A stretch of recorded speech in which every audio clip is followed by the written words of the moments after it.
Strictly Business turns 35 this year. What do you remember most about those studio sessions?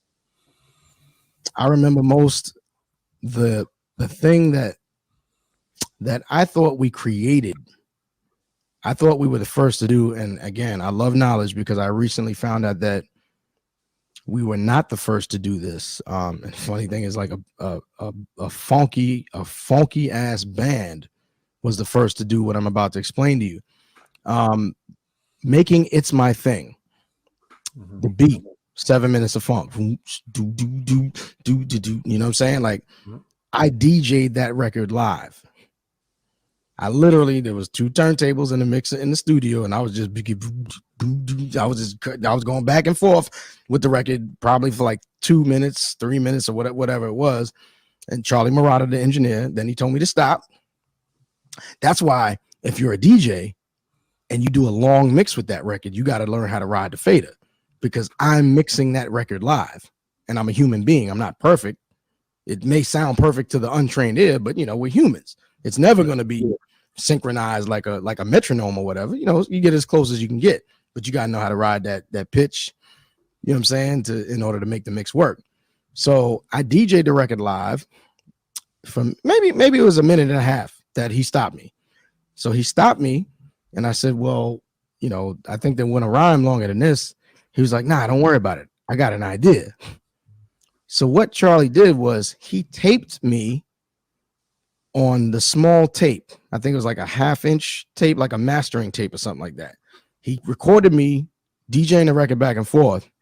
And then what he did was he created a tape loop. But in order to loop it, he had to loop the tape around the studio.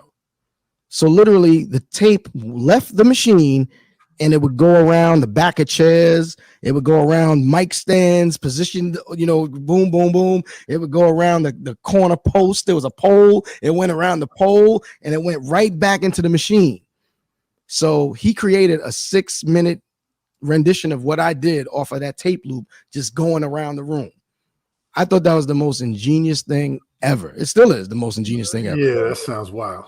Right. And I thought, I've been telling this story forever. Like, there was nobody else that did it. We were the first to do this.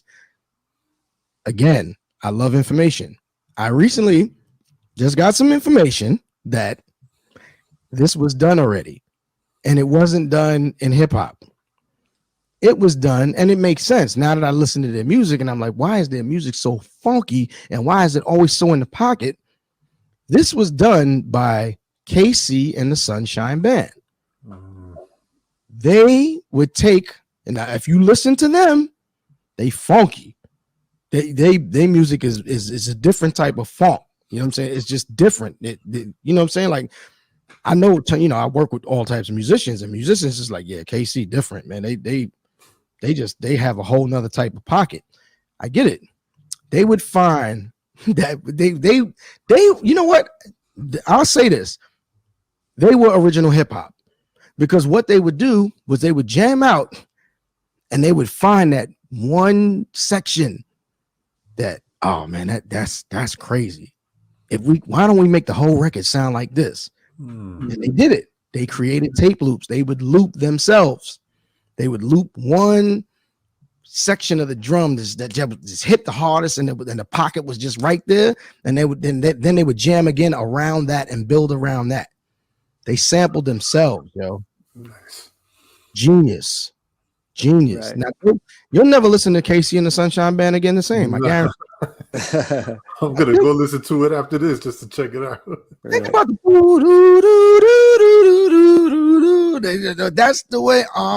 That beat, that you know what I'm saying? That beat. What? Come on, man.